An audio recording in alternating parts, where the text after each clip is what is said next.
Kyle Langham, and I'm joined with Aisling Connolly. Hello. How are you doing, Aisling? Good to be here with you. Oh, I'm exhausted. We're a couple days into ETH Denver. You've got to be more exhausted. You've been here the whole week, longer than a week. How you feeling? I have my chapstick like permanently in my hand. I have my water. I'm like trying to hydrate as much as possible. I saw some tips on Twitter last week before coming, and I was like, why do they care so much about chapstick? And now I realize. I forgot my chapstick yesterday. My lips are really chapped. I don't think I'm going to recover. The air here is really dry, but the vibes are awesome. Yeah. Are you feeling the same way? For sure. I think it's quite a bit of a difference this year compared to, a few of the events last year. It's been nice to see it. So we're going to recap, I guess, in this space. We're just going to have a conversation, try to basically catch everyone up on what's going on at ETH Denver. There's a lot of exciting things going on, so we're probably going to just jump topic to topic to topic. But I think that's probably the best place to start is just this year, it seems like ETH Denver is happening. There's not just ETH Denver itself, but there's so many side events. Bitcoiners showed up here as well. There's a lot going on. Like the crypto world is in Denver right now. Are you catching the same thing? Yeah, for sure. I mean, always with these events, the thing that I've learned is that the side events are where the real action is. Shouldn't say that, I mean, of course, but it's like jumping around town to all these different events and then different things in the evening, all day, all night. It's super cool. Like, it's really cool to see what's going on. Yeah. So, just starting off, so you gave a talk earlier this week, right? Multi-chain focused. Do you want to kind of like recap on what...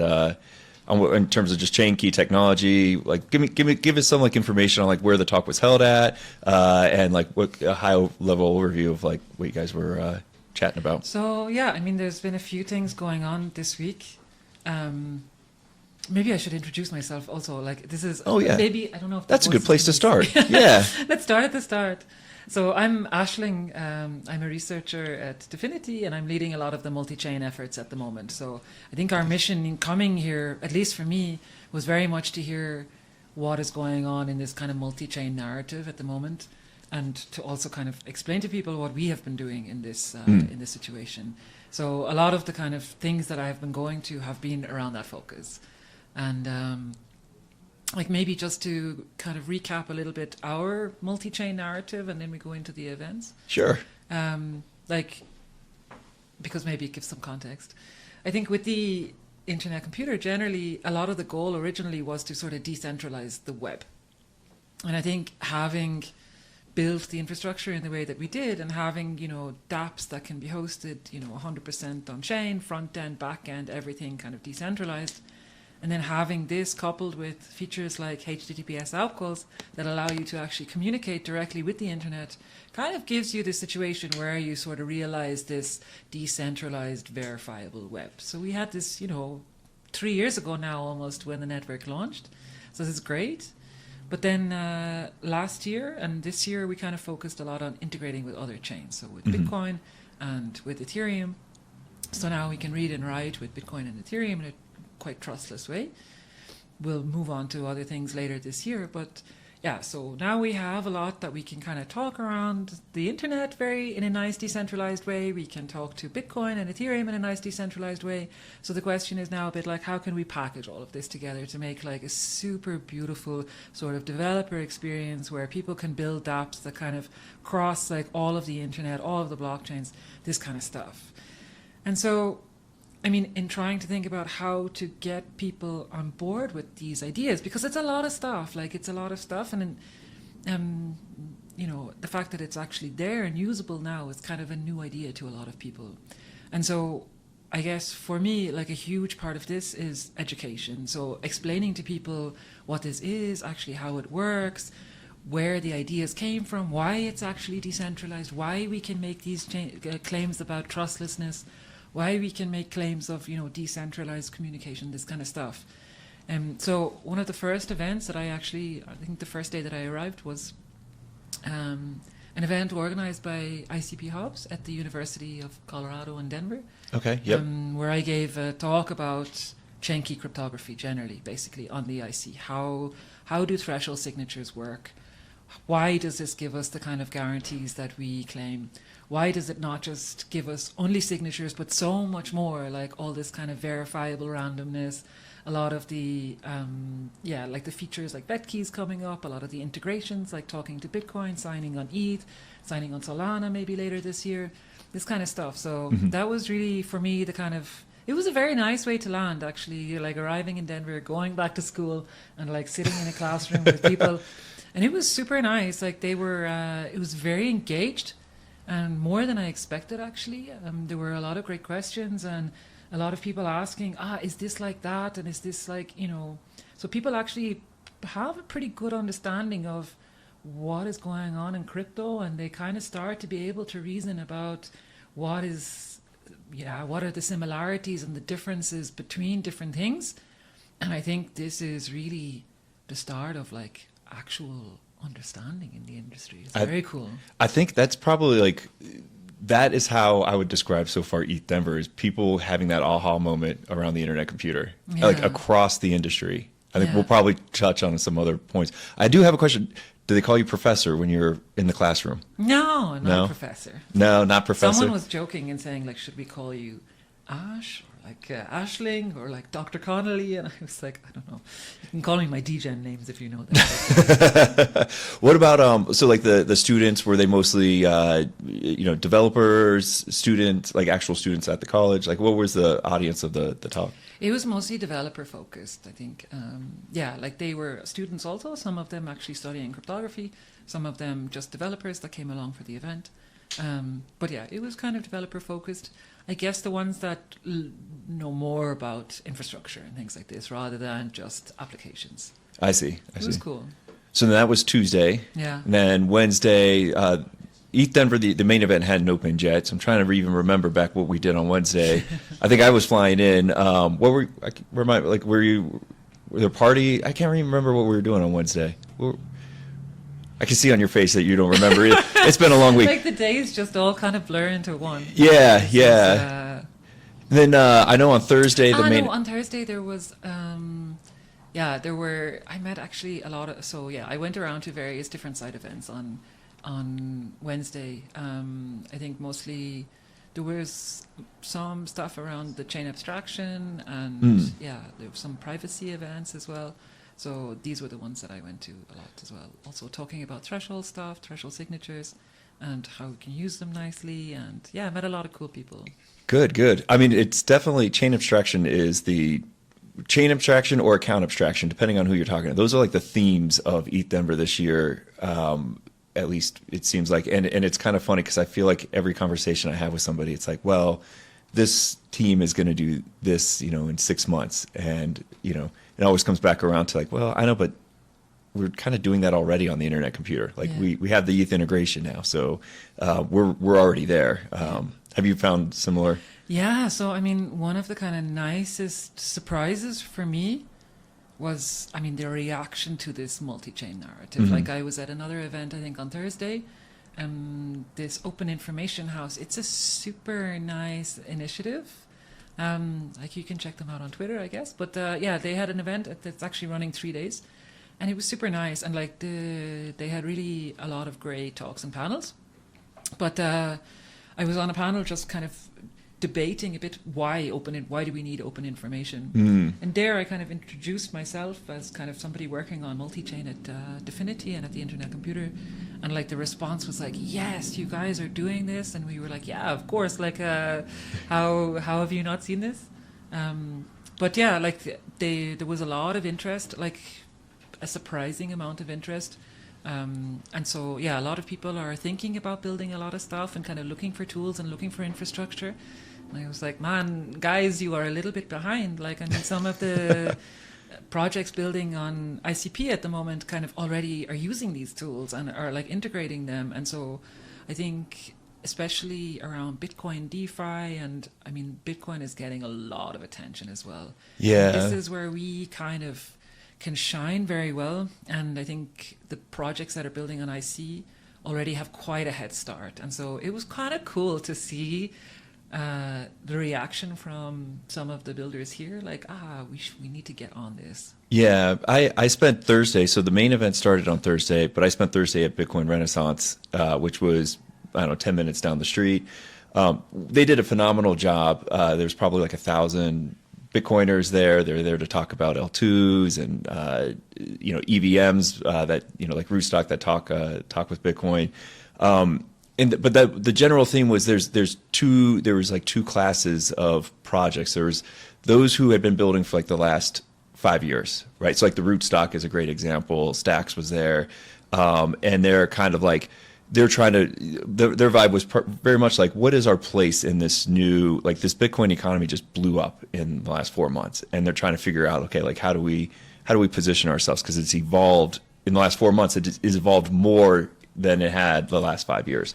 And then you have all the new players who are coming in and saying, we're going to have an EVM for Bitcoin in, a year from now, or here's our 3-phase plan, to build, build on Bitcoin. Bob is a big project that's going on, and they presented their three-phase plan. And you get this feeling where like, guys, the time is now. Like, Bitcoin is now. And if you're not building now, if you're not deployed now, you're missing your window. So that was really cool to see. I ran into Bob Bodley, and that I love Bob. I make no secret of that. And it was really cool to see like Bob in his element. Like, he's always been ICP, but he has become a huge technical voice in Bitcoin. So just as he and I are talking, it's just person after person coming up like, hey, Bob, just wanted to like say, and I won't name drop, but there's some pretty big names in Bitcoin that were coming up to Bob to say thank you. But I just kind of felt like, yeah, I mean, we've got a head start because we had the integration. Dfinity definitely had the forward thinking to do the integration at a time when nobody was talking about building on Bitcoin for the most part. And I think already that shines in the sense that we're not making a pivot to Bitcoin. We've been there for a year. There's already projects that are deploying. I don't know if Dfinity wasn't there as like a sponsor or anything, so we didn't get the chance to kind of highlight everything that was going on. But there's like CK.BTC is the fastest growing synthetic Bitcoin, whatever that class would be. It's already the 7th largest in cross-chain TVL on DeFi Llama. You could see CK.BTC transactions have like tripled in the last 30 days. Volume has tripled. Like, it's just, actually, no, I'm sorry. It's 600% in the last 3 months is the transaction. So you can kind of get this feeling of like, yeah, we've got the momentum behind us. We're not waiting for the integration to get there, and then we'll start building and that stuff. Like, we already have that momentum going in. And there were a few people who kind of know I had my Dfinity shirt on, and there were a few people who were like, you got to explain ICP. Like, I'm a Bitcoiner. Like, I've lived in the stacks world my whole life. I keep hearing ICP. Can you just kind of give me like the TLDR? Like, what are you guys doing that's different? So there's some traction there that was really cool to see. I felt like a little celebrity with my Dfinity shirt on, like, oh, you guys are approaching me. So anyways, yeah, the Bitcoin, now they maybe oversold. They were saying they painted the town orange. You go to the Bitcoin Renaissance, and then I went from there to the main event, ETH Denver. Everything is purple. Yeah, and everything's purple. And I was like, yeah, there's orders of magnitude more people, more activities going on at the ETH Denver on the Ethereum side of things. But it was still really cool to see. So.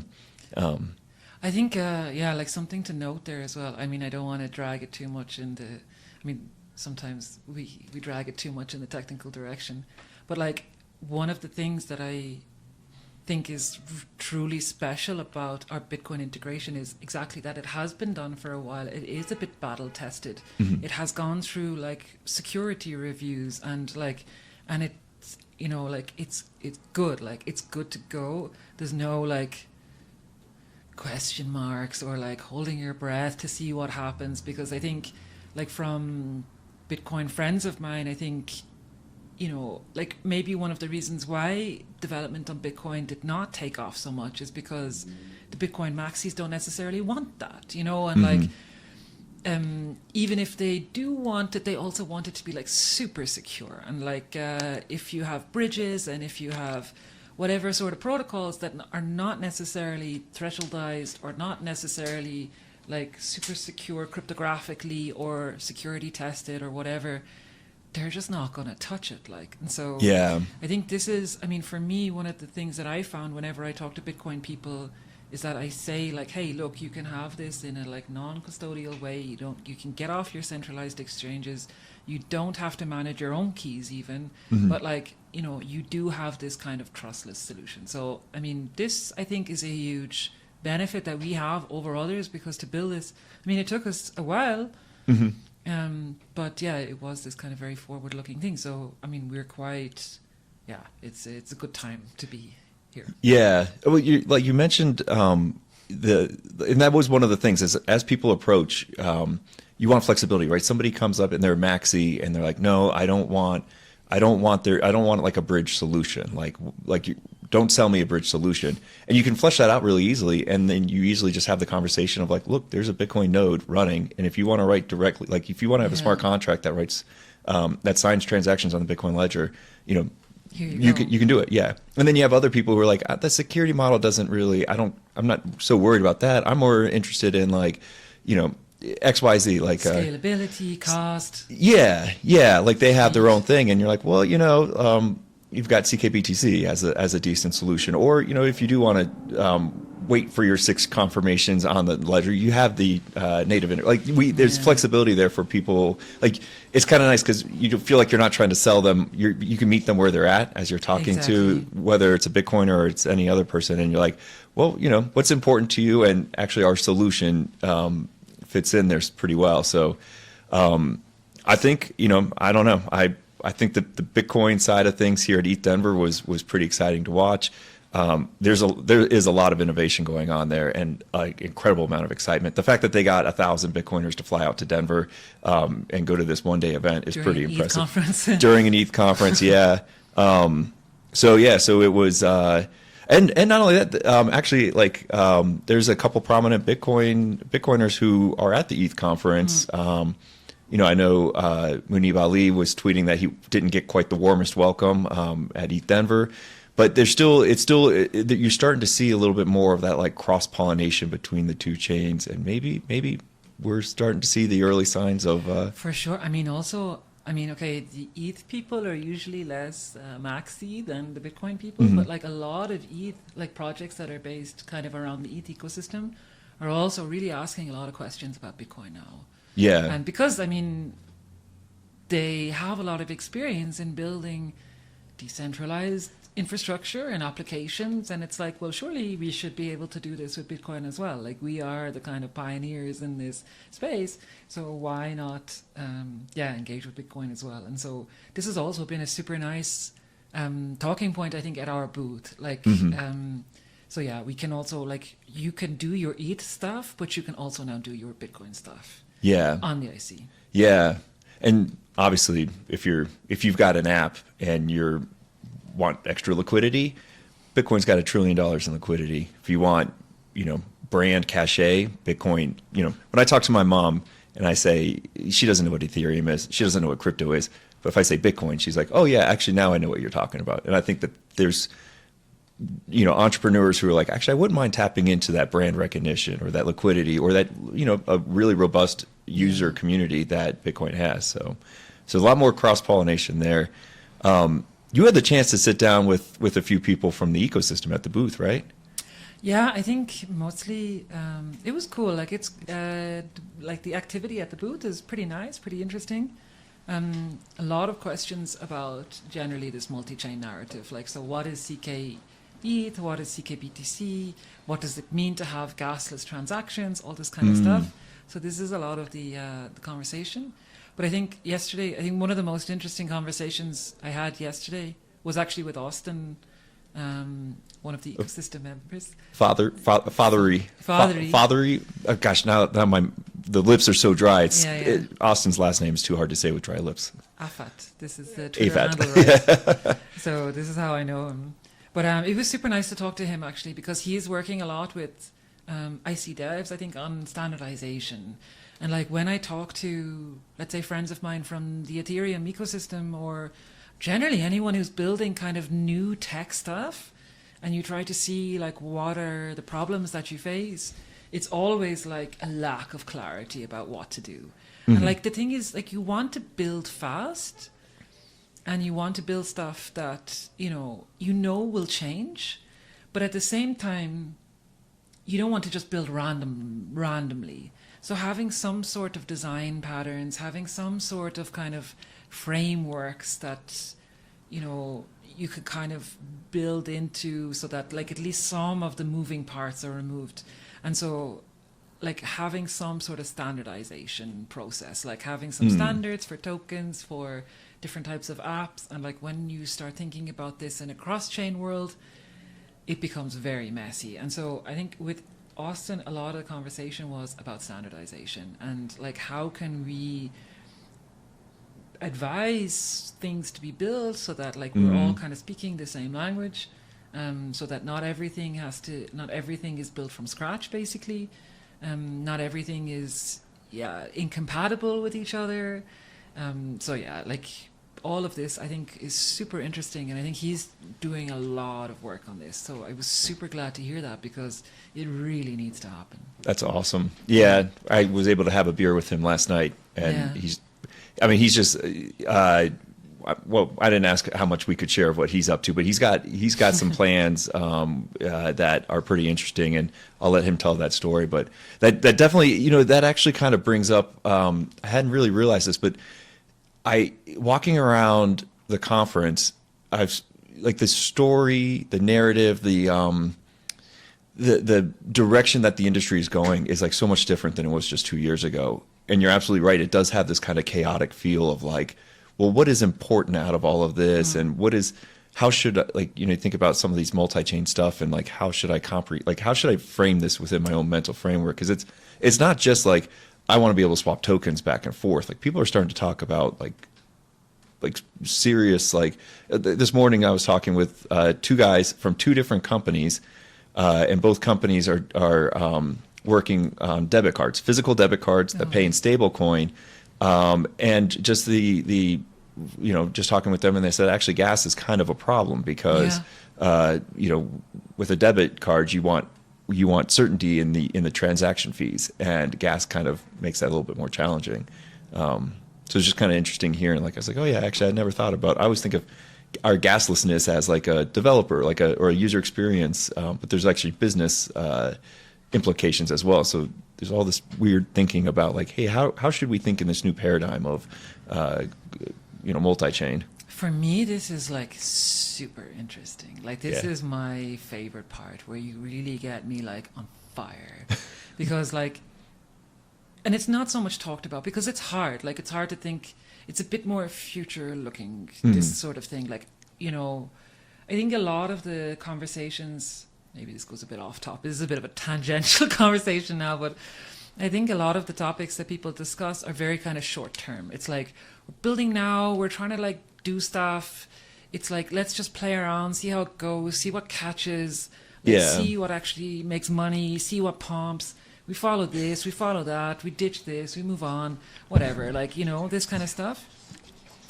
And like, I think this is really most of the narrative at the moment. And like, there's kind of these short-term trends that kind of come and go. Some of them stick. Like now, for example, passkeys is one. Everyone starts to realize that passkeys is like a hot thing right now, and MPC wallets. And it's like, okay, this one will probably stick around. But like, everyone right now is talking about MPC and passkeys. This is one thing. But like, for me, these are the things like, okay, we've been doing this all along. This is like a normal part of the tech stack for us. But for me, like, the interesting thing is like, yeah, when this thing actually takes off, like when the industry is, because it's clear it's going to now. Like I think 2015, if you still had a question mark over whether the industry would survive or not, is okay. But like it's 10 years later now, basically. And it's like the industry is here, like it's staying. Yeah. So like, how is the world going to look when we're all using blockchains? So, and what does this mean? Like you think about your day-to-day life. I get up in the morning, I make a coffee, I take a shower, I go on the train to work. I pay for, my stuff in the grocery store. I use my laptop at my desk. I use this. And it's like, okay, so where is blockchain going to fit in all of this? And so like blockchain does payments, it does computation, it does whatever. So like, is my debit card, exactly this thing, like is my debit card going to like come from my bank account or from my crypto account, or where is this going to be settled? Who's going to pay gas? Like, what are the transaction fees going to be like? What is the speed going to be like? How would you like it to look? Yeah. All this kind of stuff. And the same, when I open my laptop, I normally Google this and that, and I go on Gmail, and I look at my centralized stuff. I chat on WhatsApp, and I use Slack, and it's like, is this going to be the case? Like, will I use OpenChat, or will I use something else? And how is it going to be in the future? In like day-to-day life, I need to vote for government stuff. Right. I need to vote for my local football team, how they should do whatever, I need to participate in society. How is this going to be? Am I going to be a member of DAOs that are not just some weird degens playing with NFTs and whatever? Like, is my town going to be a little DAO of its own that makes decisions? And so I think for me, this is the super interesting conversation that's had only by a few people. Like, there are some events where they really dig into these things here, and let's say at other conferences, there's always one or two events where you find these, what I think are the real conversations. It's like, okay, we're going to build a world where, we want control over. At first it was control over your financials, and then it was control over your digital assets, and now it's control over your whole digital stuff, which is very much part of your day-to-day life. So how can we integrate those things, and how can we get around the annoying stuff about crypto, like gas, or this kind of lack of interoperability between all the stuff? And so for me, this is the real talk. Yeah. Like you mentioned, the towns, the DAO towns. Like last night, we were at a party, and I met, I'm trying to remember the city that they're from, but it was guys from City DAO. So City DAO is a well-known DAO that has bought land in, I think it's Wyoming, and the DAO itself owns that land. And they mentioned that, and I said, so I started talking about that part of City DAO that I knew, and they said, oh, no, this is a different site and a different, a subsidiary DAO. And it was just that moment of oh, this is spreading. But you kind of hear that, I mentioned the debit card, they were already talking about, they're like, look, we're running they're talking about running a business, and they're like, it's not that we go to the merchants and we say, hey, instead of paying Visa 2.5%, you can pay us 1%. I said, no, the business model is you have to get the users. The merchants want whatever the users have. Exactly. And you have to get somebody to swap out their cryredit card in their wallet or their purse. You have to have them take out their credit card and then put this debit card in place. And they said that's a hard problem, but crypto can solve that. We can do point systems, like your credit card points. We can do that in a much better way. We can incorporate NFTs into this. We can actually make this a better user experience for the users. That's how we're going to onboard the users, and then the merchants will follow. The merchants will go wherever the users are, and you get the sense that you're oh, we're actually going from that mess around stage to the actual people building real companies that are actually thinking about it from a market penetration perspective, and so it's just kind of really cool to watch and see them explore. You see, even just maybe I always kind of end up with you. Maybe I shouldn't be saying this. I love that you look over at the people who might be able to say, "Hey, let's cut the mics off." No, but even the people you see, there are people that you've known from the scene for years, you see them maturing and them growing up and them being the sort of leaders of the field now, or of the industry basically, and actually forming the companies and asking the hard questions and doing the hard work that actually brings this stuff to reality, rather than just this kind of playing around, testing this and that, and actually creating a vision and building towards it. And it's really cool to see that people who started off as these degen crypto kids now become the kind of serious investors. Yeah. Maybe it's silly to say this, but it's cool to see it maturing for sure. Oh yeah. I had a chance to interview Dan from Dmail. Well, I guess meet Dan from Dmail, the CEO of Dmail, but also a chance to kind of interview him at the booth and get some content that way. And he said a few things that I was just to back up your point of that app. So they built. there's a bunch of storylines there. Like they built on the internet computer and then expanded multi-chain, and that allowed them to scale their user base incredibly. He mentioned a couple stats. It was 8 million. They've had 8 million unique users, and they've been only around for 2.5 years. He said, and 1.5 million of them are monthly active users. And so you're like, that's pretty good retention. 8 million people have signed up. 1.5 million are still using the app on a routine basis. And then also those kind of numbers, like 1.5 million users. I'm like, you've got to be one of the biggest apps in crypto. Yeah. He said, yeah, we're all the time in the top 10 of DApp Radar. But he said there are some apps that are getting better metrics of that. But it was just a fun conversation to kind of like hear how their business evolved to multi-chain and how that basically just unlocked all these communities and stuff and like what that's really like meant for them. And I don't know, I was just really blown away. I can't remember, I don't think he said this on air, but he jokingly was like, you guys don't ever like give some stats on Dmail, but I think we actually probably have the most canisters of any app on the IC, and because we always give OpenChat the credit of that, or Hot Knot, where I was talking about how much cycles they're burning, and I was like, actually I probably should start pulling up some stats. I don't think I've ever analyzed Dmail at all. Charts guy. I know. Well, you have some work to do. Yeah. Well, that's the problem. You go back home from this, you're all energized, and then you're like, all right, gotta look at the data. But yeah, so it's just kind of cool to see. And that's, I mean, again, like Dmail, like they're not out to they're out to build an application. They've got like this awesome like 2-year vision in terms of like monetization and target audience that they're looking at. They want to get into the enterprise world.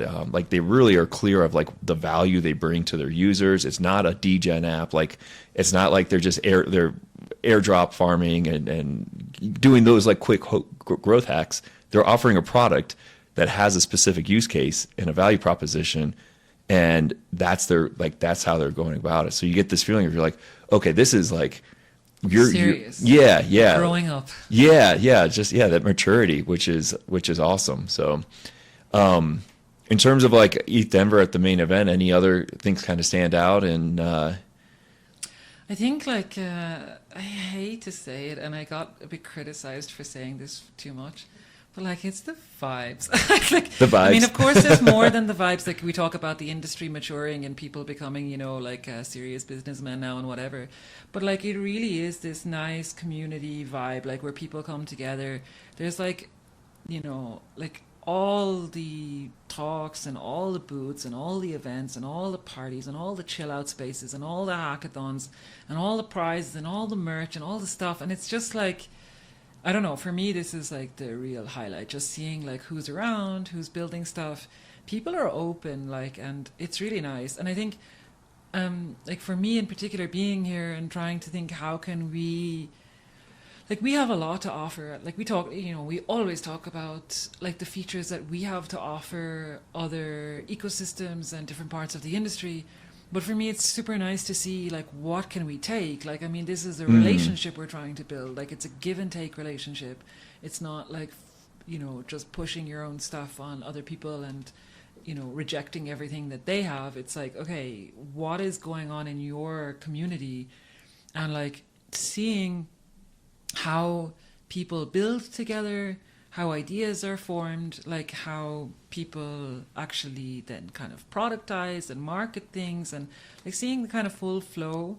This for me is super interesting to see here, like seeing, there are small like patterns, let's say, that have emerged in the ETH ecosystem over the past, almost 10 years about how, and again, it's a bit about standardization, building stuff, like having this composability, and having kind of support and like having really strong community, like close community vibes. This is, I think, what really helped it getting going. And it's like, if we want to engage in this world, we need to take this, like we need to be part of this, and like we need to like facilitate this. And otherwise, I mean, it's just not going to happen. And like that's one of the nicest lessons. I think it's like an absolute pleasure to learn this, because it's such a nice thing to have to do.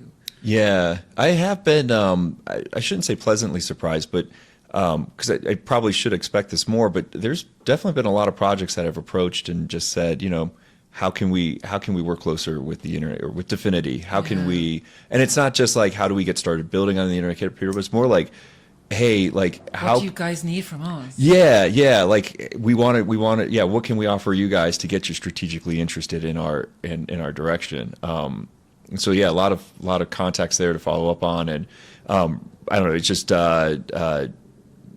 cool to see because you kind of do get this like the Ethereum ecosystem is tends to think about the Ethereum ecosystem. The internet computer's not part of that, or we've only recently become part of that with our EVM RPC. So it's kind of cool though to see like the Dfinity name is really well known around the space. The internet computer name is really well known around the space, and now that people are hearing about our RPC capabilities, they're like, oh, okay, well, yeah, you're come on into this club and let's talk about like how we can work together. Yeah, and it is quite welcoming. It's like, okay, come on in. Let's show you how this works. Yeah, yeah. Let us show you around town. Let's like if you wanna come and play with this in this town, basically, here's what you need to know. And for me, this is like super valuable because this is kind of like the kind of information or the kind of feeling or the kind of, I don't know, you can only get by coming to these things. Like you can't pick this up on crypto Twitter. Like this, right. I mean, there's no documentation for how communities work, I mean, maybe there's some blog posts or whatever, but like if you want to actually work with a group of people, where is the documentation? Like where is the protocol, right. And so this is something that you only get by being here. And for me, this is like the real highlight of being at these types of events. Yeah, you can't as much as we want to live digitally in Web3, there's still something to be said about being face-to-face, and I mean, the feeling that you get when you've talked to somebody for like years online and then you actually meet them in person. And so that's actually been a really cool thing. Obviously anyone, the ICP ecosystem, everyone from our community who's been here at ETH Denver, they've been stopping by the Dfinity booth and, they're like, hey, it's me. And I'm like, I don't know. And then they say their Twitter handle and I'm like, oh yeah, we've been chatting forever. This is so cool to meet you in person and like to put a physical body behind a 3D picture. Human thing. Yeah. Like that's been so much fun. I loved yesterday I got to talk with some of the people from Octopus Network. So they're building Omnity, which is really just like the case study for multi-chain, in my opinion. Like what they're building is just basically the vision for what we want in multi-chain of like real seamless experience across the Web3 landscape. They put out a tweet earlier on, I think yesterday, that I'd recommend everyone go ahead and find. Actually, I think you can see Octopus Network in they're in the space. So, hello. Yeah. So everyone check out their Twitter handle. They've got a tweet in there that does a real great job of going in depth of why. Super. Yeah, nice. And so it just is, again, going into that, like the theme at this conference is definitely multi-chain. It's going under some different. It depends on who you talk to. They'll say multi-chain. I've heard omni-chain mentioned a lot. Cross-chain, interoperability. Chain abstraction, account abstraction, which is, I guess, like just a subset, probably.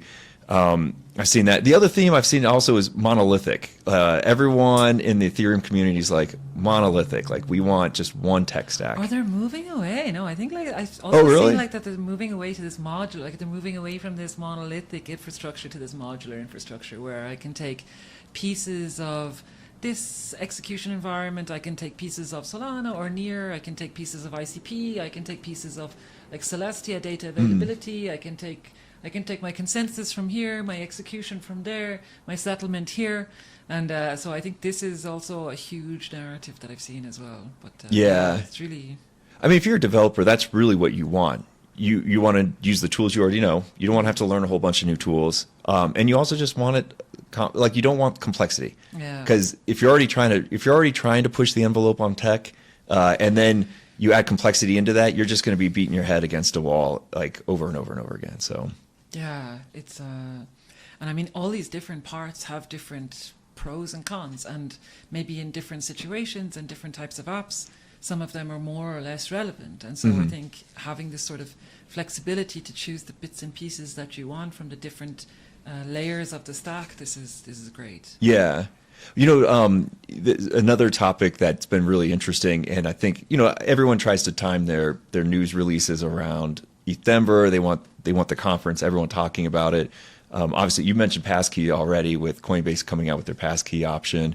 Arweave also had their AO announcement, and I've had a few people approach and say, "Hey, we saw, we heard about AO, or we saw the press release, and I just want to see what's different between what they're trying to do and what you guys are already doing."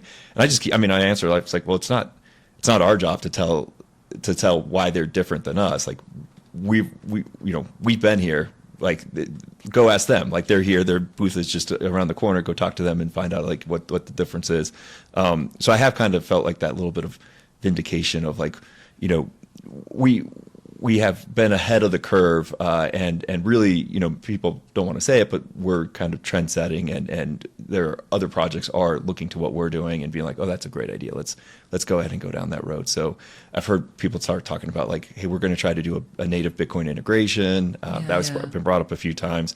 It's one of those things. Like, in my opinion, and I think this has been borne out time and time again.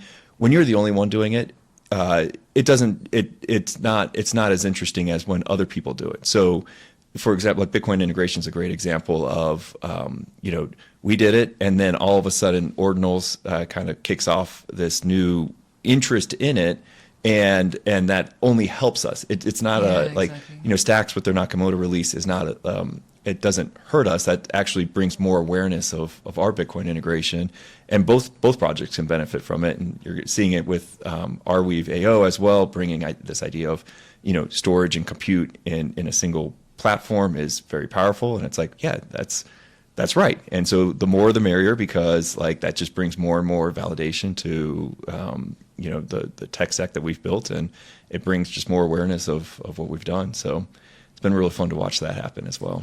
Yeah, it's interesting actually. To see it. I think validation is a nice thing, because I think at the like earlier on in the kind of blockchain industry, decentralization was God. Like this, not even decentralization, but like numbers, like big numbers, like huge amounts of validators or huge amounts of replication. At least you had to have a high Nakamoto. I mean, yeah, like, not that many people achieve a very high Nakamoto coefficient, but like at least having numbers of replication somehow was good. And now it's like, okay, well, actually, if we do want to use these things, and if we do want to have them in reality, like having, other things are needed. And it's cool to see that the kind of design decisions that were made in the internet computer in the early days are kind of now being realized and accepted, and maybe even mimicked or whatever. So it's really cool to see. It's so, like you mentioned, like the decentralization. That's a great example of what you're talking about with maturity, in the sense of it was almost like we, as an industry, we wanted decentralization because we felt like that was all we offered the world. Like that was our value proposition. And so the more decentralization, the better. And we had to, like, that's all we had to offer. But now you're starting to hear all these like decentralization is only a tool, right? Like if you need to build a product that needs decentralization, then it's an important tool. But if your product doesn't require a lot of decentralization, then sometimes that replication factor can slow you down and hurt your user interface. Like there's other aspects to blockchain that have now started to rise, and people starting to see like, okay, like it's not all just about having a decentralized version of something that already exists. It's actually more about using this tech stack for... You're so right. Because I remember like when I was doing my PhD, so I studied cryptography. And like at the time, blockchain is like obviously super interesting to a cryptographer. But at the same time, they were like, but why? Like, why do this? Okay, it's interesting, sure. But why does anybody need this? And like, is this going to last? And like...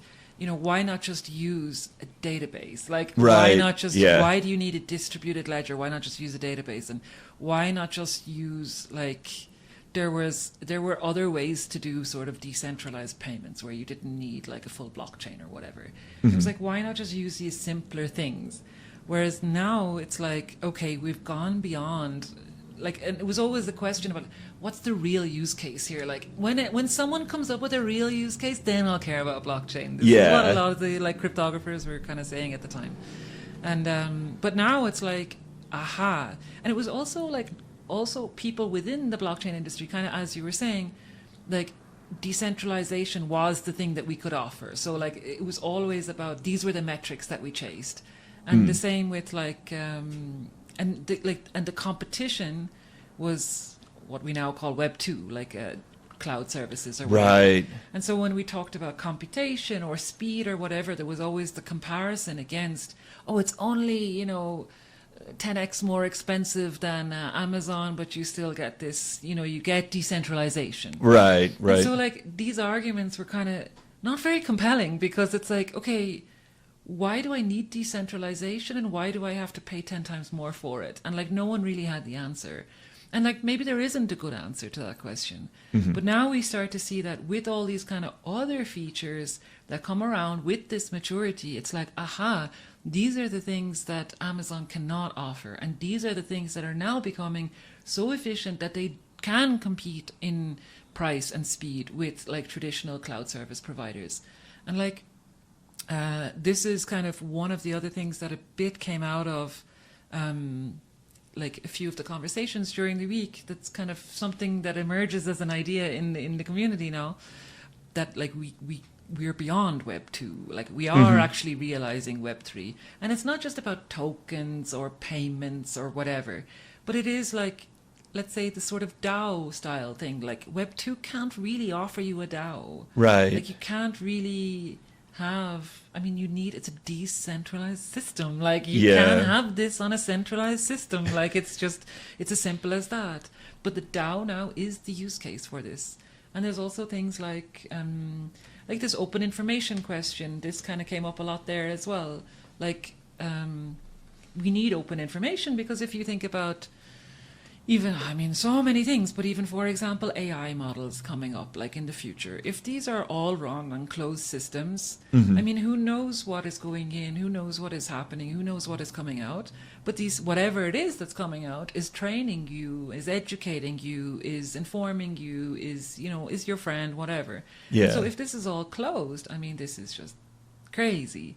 So I think, these sort of use cases that emerge now, and even something like vet keys, I think this is, or like having privacy, like decentralized privacy tools. Yeah. This is something that Web 2 cannot offer either. Like, and so for me, these are the things that kind of Web 2 can't do, that we now start to see being realized in an efficient way. That's the perfect framing, right? We've moved from an industry that, we're just basically replicating what already existed on Web 2 and then calling it, and then being decentralized, to now one where we're like, actually, we're building products that can't be built on Web 2. Yeah. And it's not like a decentralized version of what already exists. When you mentioned AI, actually, I'm surprised there's not a lot of AI hype at ETH Denver. I don't know if you've heard anything. I have seen some stuff, but I talked to people who said that they saw a lot of cool stuff. So I haven't seen it myself, but maybe I'm just looking more too much at the multi-chain narrative. I have my interests, but I've heard that there's a lot of cool stuff, and like people doing some serious decentralized. Actually, there are some friends of mine who have a small company who do like ZK-ML, so like zero knowledge machine learning. Yep. They've been here giving some talks. I heard of another few companies that are doing some like really interesting decentralized AI stuff as well. So I think a lot of it is maybe, it's kind of starting. It's like maybe at the research stages, at the kind of prototype stages, at the proof of concept stages, but not really fully used and tested yet. So it's getting there. I imagine maybe next year you see really, really a lot. But I think from the kind of research perspective, it's happening. I see. Okay. It makes sense. And it's a new avenue, right? It's a new segment. And just as crypto and blockchain took, it was given 10 years to find kind of that, like, hey, instead of just copying the, what already exists and moving it onto this tech stack, let's actually find out new innovative uses of the tech stack. AI is going to need that time on AI and blockchain, at least, right? To kind of evolve. We do have like ELNA. I know I was talking about them this morning with it was a I don't know. I don't want to say too many. I'm not going to say names, but it was a director at director of basic blockchain technology at a major U.S. financial institute, and she was saying like, yeah, I'm really disappointed. I was hoping AI would take off, and I haven't seen it yet so far. Although she was on her way to an AI summit, so maybe she's going to hear more about it today. But so I was mentioning ELNA, and she was like, oh wow, an LLM in a smart contract, like. Is that possible? And I was like, yeah, it's possible. So like, we're still at that, like, is it possible? Here's somebody proved it's possible. Exactly. And now we have to maybe start figuring out what's the product from there. And so kudos to them. I know for I was able to give a talk yesterday, and that was that idea of like thinking about blockchains as technologies with interesting properties, not just like a token ledger, right, is kind of a key part of like, look and pick and choose, just like how Uber was able to say GPS plus instant chat messaging plus credit card payments online. Those three things can be combined to form to something that can replace taxis.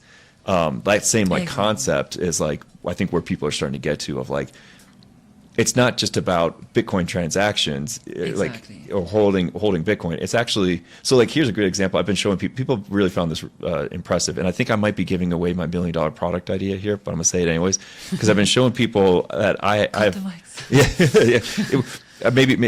maybe I'll delete the Twitter space after this. But I've been showing people that I inscribed my wedding anniversary into Bitcoin, right? And that's just one of those simple things. The reason I did it was because I believe Bitcoin is the database that will outlive all databases. And now my wedding date is on Bitcoin. And so it'll outlive any other way I could store that kind of that artifact of my life. And so I don't know, it's kind of a cool use case of thinking of using Bitcoin as a database. Yeah, actually, I mean, when I got married, I also talked about like we should have like a wedding registry service. I'm sure it exists, but like like a Web3 service. Like like some service to do these sort of inscriptions or to do. Okay, so now there's two people who agree this is a good product. Yeah, this might be something. I also talked to somebody else during the week who also thinks this is a good. Are they building something? No. Okay. So I've got a window of open. Yeah. But another thing I heard about, actually, now that you say this kind of real world life events, another thing that I heard a lot this week, multiple times, is about inheritance, like solving this inheritance problem. Like physical inheritance, like passing down wealth from generation? Like exactly, like Bitcoin. Like, I mean, suppose you hold a lot of Bitcoin and you want it to be released to your kids or something if something should happen to you. I think this is also like a quite nice. I mean, this can be all done automatically. Mm-hmm. And I think this is quite a nice way to have the smart contract. I think like very early on in the like conversations about smart contracts, there was a lot of like talk about, okay, they'll replace legal contracts, right? Because this is what people knew, and you compare it to what people know. And I think now it actually starts to happen that people do start to replace legal contracts with these kinds of things. But again, it's because the industry is maturing, and it is because we expect Bitcoin to last, and it is because we expect it to still have value.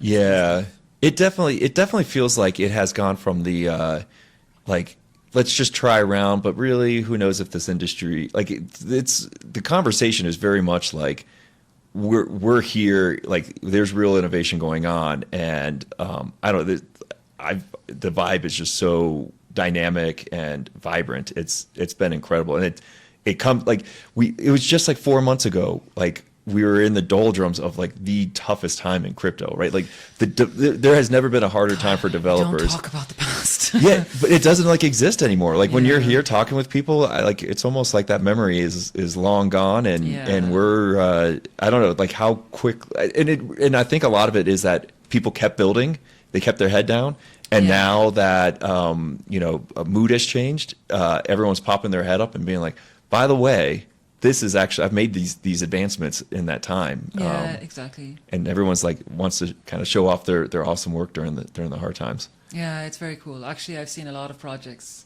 doing exactly this. And I mean, people, I don't know, it didn't feel like people disappeared from the scene or anything while there was this kind of hard times. Yeah. But it somehow seems, yeah, that they pop up and it's like, whoa, you've been busy. Like, this Yeah. is so cool. Like, and they have like a long list of stuff now to start releasing that everything is kind of picking up again. It's really cool Right, to see. right. It'll be interesting to see what this event is like next year. I think they might have to expand to a new building. I've heard rumors that they are, and so I mean, there's a lot of people. I don't know what the numbers are, but there's a lot of people here in Denver ready to talk about what they've been building. Yeah, it's cool. I like to see it. Yeah. Any I don't know, anything else? So what has been the highlight of your week? What have you learned? What is like what is the memory that'll stick in your mind forever? Oh gosh, that's a hard question. What is the memory you would inscribe? What memory do I want to inscribe? Yeah. I had a chance to have lunch with Bob Bodley and Jordan Last yesterday, and just some of the conversation in terms of like ways to use Bitcoin was really cool. I got to see. I feel like Jordan is like top class knowledge, but Bob was kind of schooling him on some of the things. Like the two of those minds going back and forth was really cool. But I think honestly, probably my favorite part is just like meeting people who I've interacted with online all these times, and like meeting him in real life and seeing them as a human being and not a PFP. And Yeah. I don't know, it's easy to kind of just live in the digital world, and then you get out and you start seeing people and what's going on, and you're like, holy cow! Like, it feels like I have a lot of like memories back. Maybe many of the people who listen to this or watch this won't know this time, but like the early internet. When I say early, I mean like when you had AOL, when you had to install Way a back. DSP. Back in my day. You called in with a modem, and I remember just being like I'd read the news online, and there was nobody was really putting news online, and then I would go in a chat room and talk, but like that was the extent of the internet. And I would tell my parents like this thing is like really cool and stuff, and my dad would be like, well, why would I read the news online? Why would I spend the time to log into a computer? It takes 10 minutes to get online so I can read something when the newspaper is going to come. And just not really having the answers then to be like, well, no, this seems like the future, because I was too young. But now it's gotten to where I feel like our industry was in that state maybe a couple years ago, and just getting that feeling of like, oh, actually, there's like legitimacy here, and the world is really about to like start to experience it in a real way. Yeah, So, that's cool. yeah. I think for me, one of the kind of highlights, I was just walking yesterday with a Web3 friend who knows me as my PFP, basically. And then someone stopped me and was like, oh, you're the VetKeys girl. And I was like, yeah, I'm the VetKeys girl. So it was really cool, like that, to see that people are paying attention to like the stuff that we're doing. Also, it's not just the multi-chain stuff, but also a lot of the other tools on the internet. Yeah. Oh gosh, we didn't even touch into like some of the other stuff we're doing, but I know we're running out of time, and I don't know. It's just everyone listening. This is just it's a lot of excitement going on. I feel really honored to be part of the Internet Computer project and the direction we're heading in, and I'm just excited that I get to watch everyone building out these awesome tools that are building out real businesses. So, Aisling, any closing words that? No, I think, it was very nice. Thanks for having me. I think I'm excited for the year. I think a lot of stuff is going to happen. Everyone's super bullish. And I think That's it's going to true. be a super great year. Awesome. Well, everyone, thanks for tuning in, and you'll hear more from all the interviews and talks we do from ETH Denver. But a lot of content coming out, and you'll hear more throughout the coming weeks. So take care. Thanks, Aisling. Bye-bye.